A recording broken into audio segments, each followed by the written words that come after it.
So this is something that I've always been aware of the existence of attention regulation, which is it's not cast iron willpower.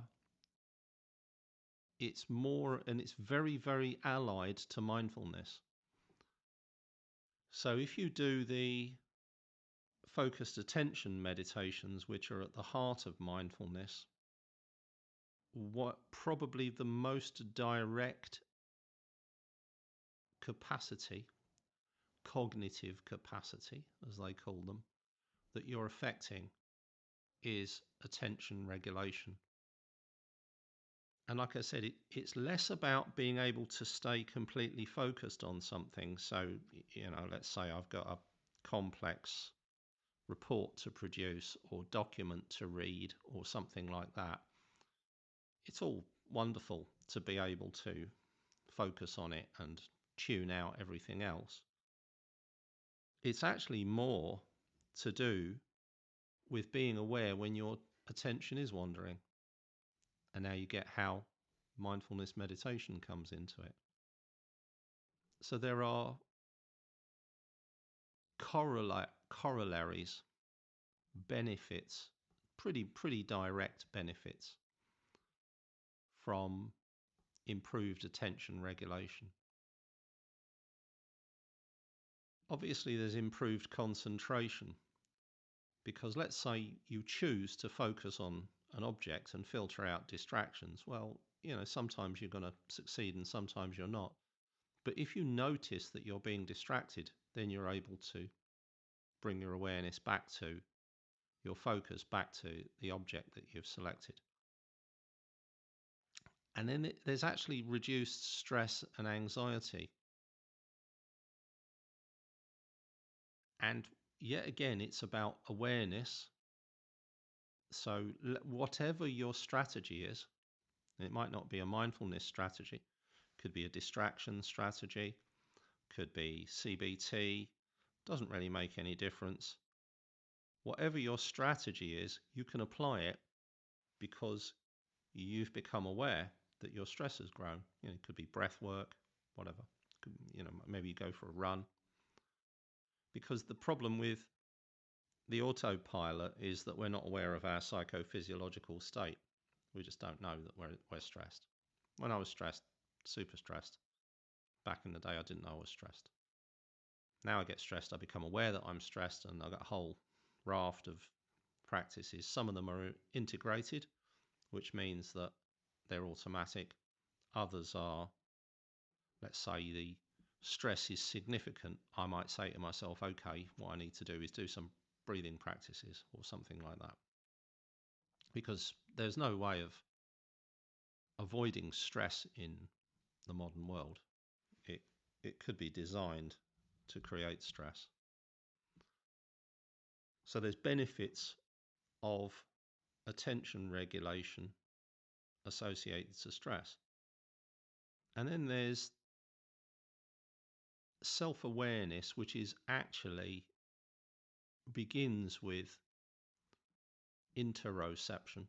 So interoception is the capacity to be able to be aware of and to interpret in a helpful way our physical responses. And that could be everything from noticing if we're feeling tired, noticing if we're feeling stressed, noticing if there's an emotion bubbling under, and in being able to interpret that as what it is. And all of that takes time. And the time that we spend with focused awareness meditation, where we're aware of the body, that time contributes to our interoception and to our self-awareness. Because it's awareness of the self as well in relationship to others, which is another thing. There's an increase in emotional regulation. There's studies that have found a correlation, so there's a link, when somebody has what's high level of what's known as dispositional mindfulness, and that's identified by completing a questionnaire that tells the researchers, are you high in mindfulness or low in mindfulness? And then you look at emotional regulation, and you notice that those two things go hand in hand, and of course they do, because being able to regulate your emotions begins with being aware that they're in progress, that you've been triggered or you're about to be triggered. It's a lot better to notice before you get triggered. But even then, some people seem to just go from one tantrum or melodrama to another with seemingly no self-awareness in between it. And all that's just an indication of the level of stress that they're experiencing. Doesn't mean they're bad people. Put any of us under enough stress and probably will respond like that at a certain level. So that when they discovered this correlation between mindfulness and emotional regulation, what they did is they took these folks and put them in an MRI scanner, and they discovered, lo and behold, that the people with higher levels of mindfulness, there's greater neural activity in regions associated with emotional regulation. So you're asked to describe some difficult emotion or some of any sort emotion experiences, and they're monitoring your brain, and lo and behold, there's an area of the brain that's associated with regulating emotions, and the mindfulness folks have more activity in that part of their brain. So it's actually an innate thing. It doesn't, I mean, who knows? This quite possibly some of these people will never have meditated. This is about mindfulness rather than meditation. And then there's a thing called enhanced cognitive flexibility. Uh, there have been a number of studies in this area. We tend to think in boxes. I mean, largely that's how we communicate. Language is a box, for example. Language, what's culturally acceptable and accepted. And so what happens is we have a tendency to think in a box. You've heard of the concept thinking outside the box. Well, what happens is with this, in this particular study, they did 4-day mindfulness meditation training, and that resulted in improved cognitive flexibility, so that the capacity to think differently, which is so important when we're trying to find a solution to something. If we limit the potential number of solutions, we're not able to allow our mind to come up with a solution, then we're stuck, and that's not helpful. There's another one of my favorite studies that supports this, which was a study into a thing called sunk cost bias, which is a perfect example of thinking inside a box. And what sunk cost bias is we tend to be biased towards things that we've invested a lot of time, and people that we've invested a lot of time and money and emotion and effort in, because we don't want to lose the benefit of that. But what that means that we then biased. So a typical example that's used, which is why it refers to sunk costs, it's an economic choice that people tend to favour an investment that they already have. Then we're not really very good at looking at it objectively. So let's say you've got a significant investment in XYZ company, and you've got some money and you don't know whether to invest it in that company or not. you're not going to make an objective choice if you've already got an investment in it. You'll favour it. That's a thing called sunk cost bias. 15-minute meditation practice changes that appreciably, which is mind-boggling. So these are just some examples of how attention regulation benefits us. So this is, like I say, I think this is probably the first clear benefit that new meditators gain from practicing focused attention meditation. So if you remember, we're going through the period where I use sound and the breath to transition into a meditation.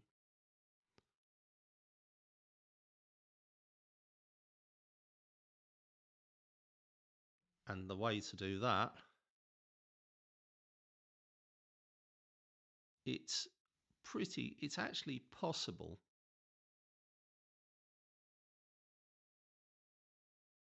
to switch the awareness switch on, to move from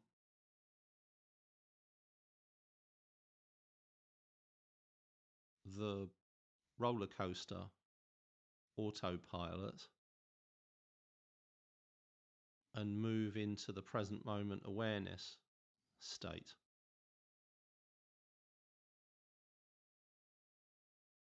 As a single process. I know that I tend to slice it up. For example, I might start with focusing on sound, for example.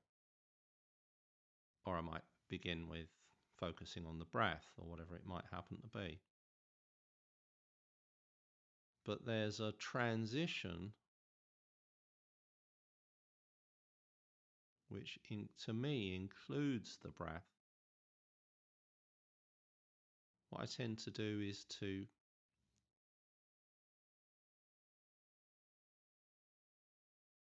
breathe in fully and then release a single breath over time. So I'm extending the breath. And I'm doing that to effect the transition from the busy mind, repetitive mind state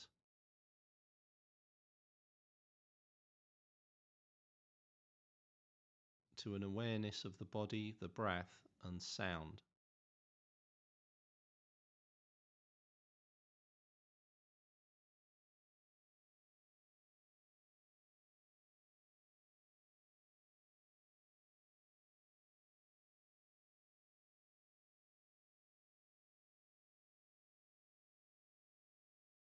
So a full in-breath without deeply filling your lungs as if you're going to dive into water. Noticing the movement of the belly. So you're filling the lungs by filling the belly with air. And then with the eyes closed, transition to a long relaxed out breath.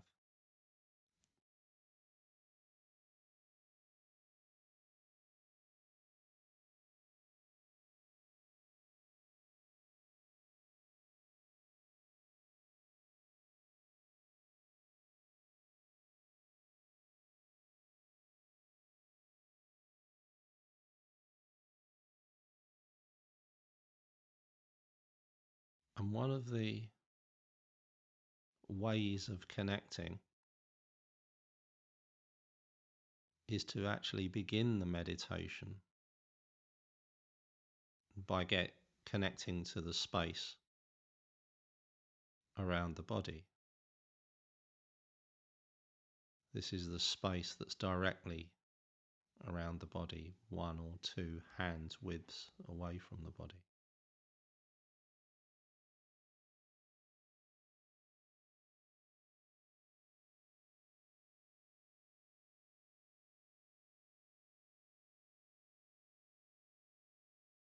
because that brings with it an awareness of the breath.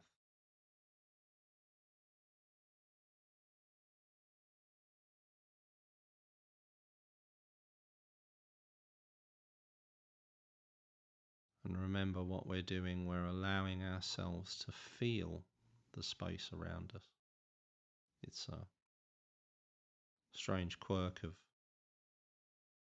awareness that sometimes, to be aware of the space around us, it's easier to describe it as extending our sense of touch into the space around us.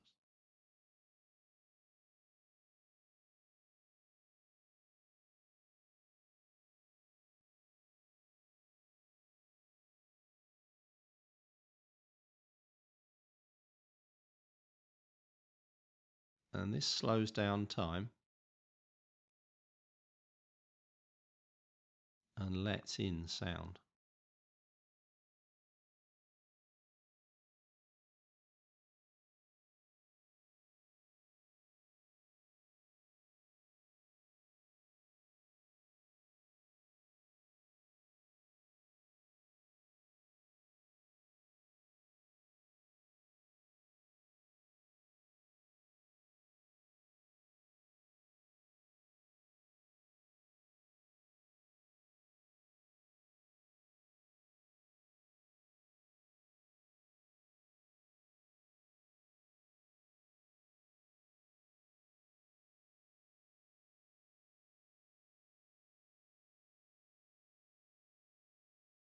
And so we can stay with this experience of the awareness of the body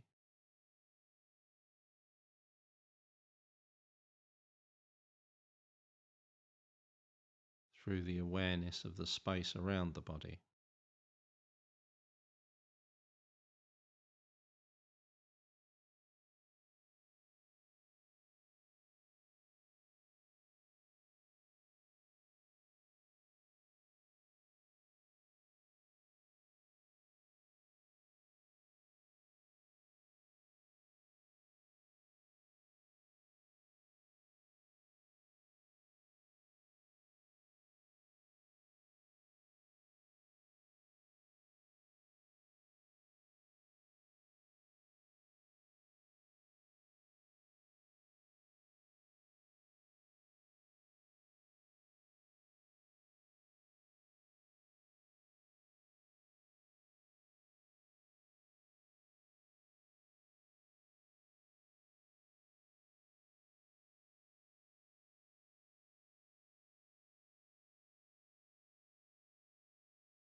And it's also possible to effect gentle relaxation through this.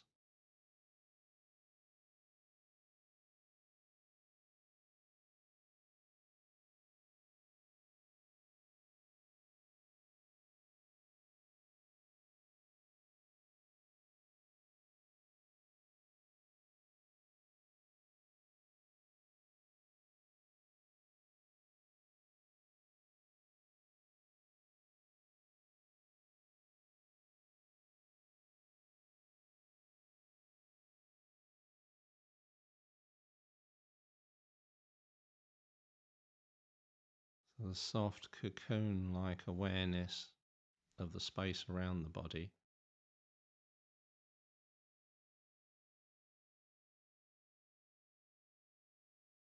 almost creates the sense that that space is touching the body.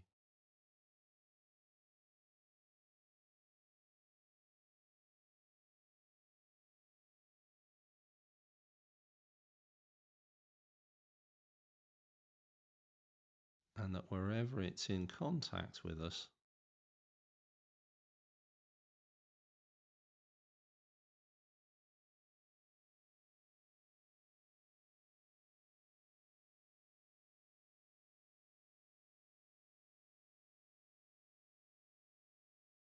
there's a very gentle, incremental release of tension.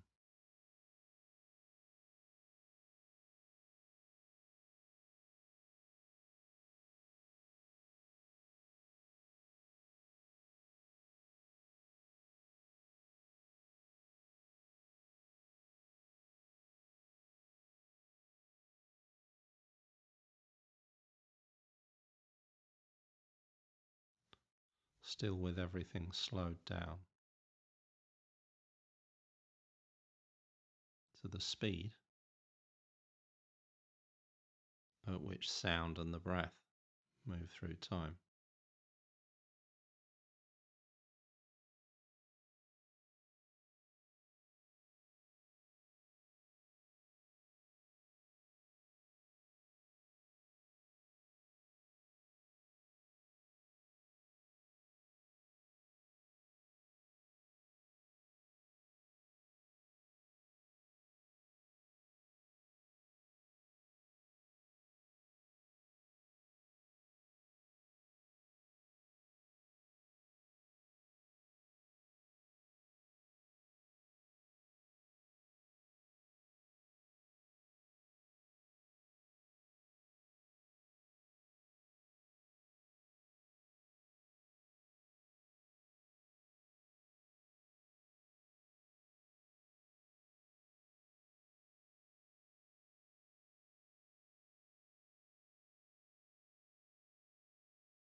So this can soon become a relaxed basking experience. We're basking in the sense of space around us.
So we're aware of this space around us, and we're noticing these things passing through it. Sound, thought,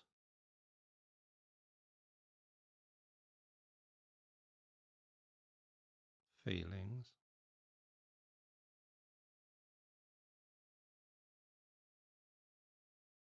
images,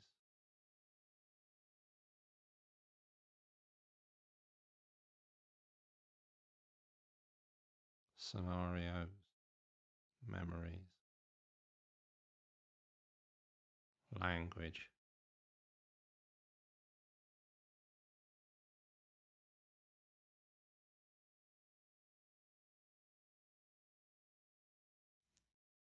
my words.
By noticing the rising and falling of the breath,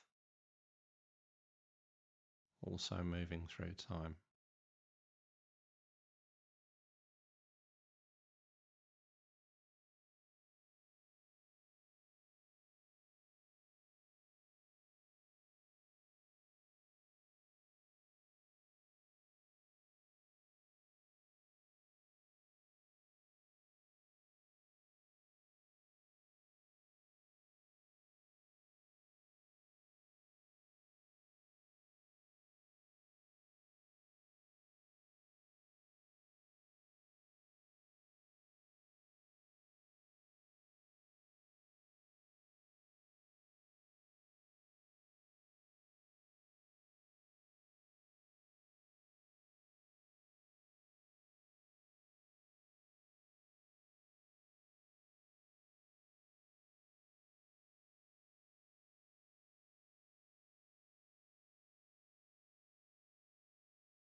So what we're doing is maintaining a gentle awareness of the passage of all phenomena through time.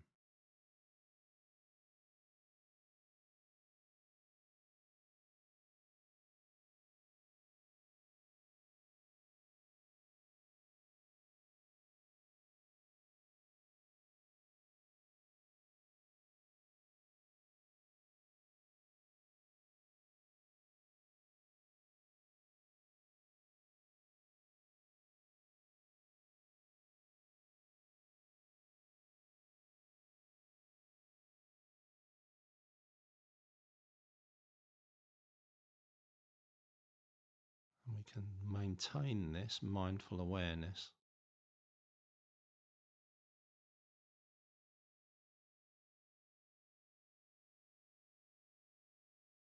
and then let into our awareness the sensation of the air entering and leaving the nostrils.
Any tension arises in the body, release it on the out breath.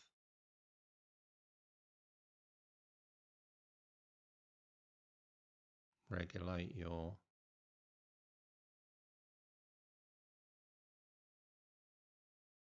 posture.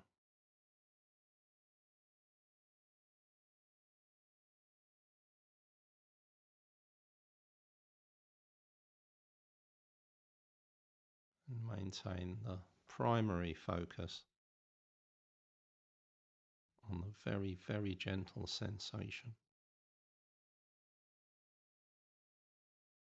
of the breath in the nostrils.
Cool in breath, warm out breath.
So any time you can back out to the space around the body.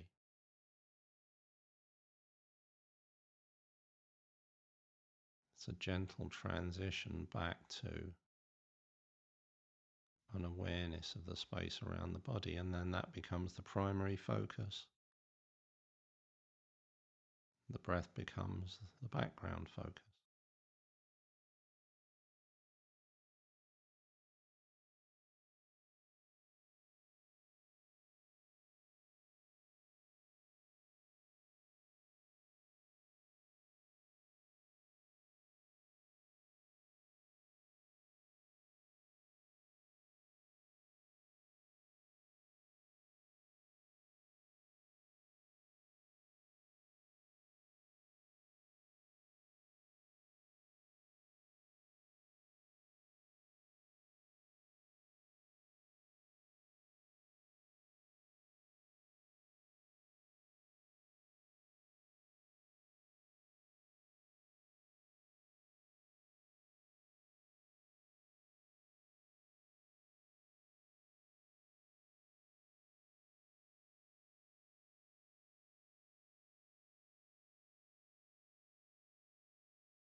There's a gentle, soft focus on the present moment.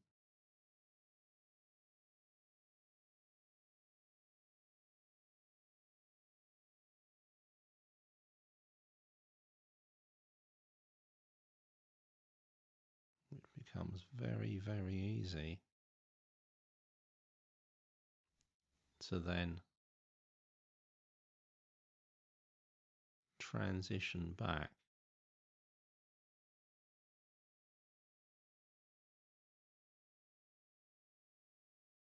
to an awareness of your surroundings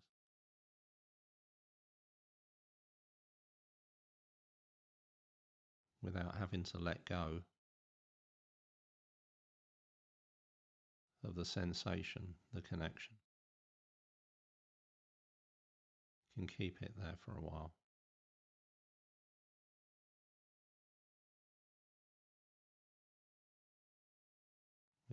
Which is one of the advantages of not using the bell in a meditation. The experience before the meditation transitions very gently and softly into the meditation.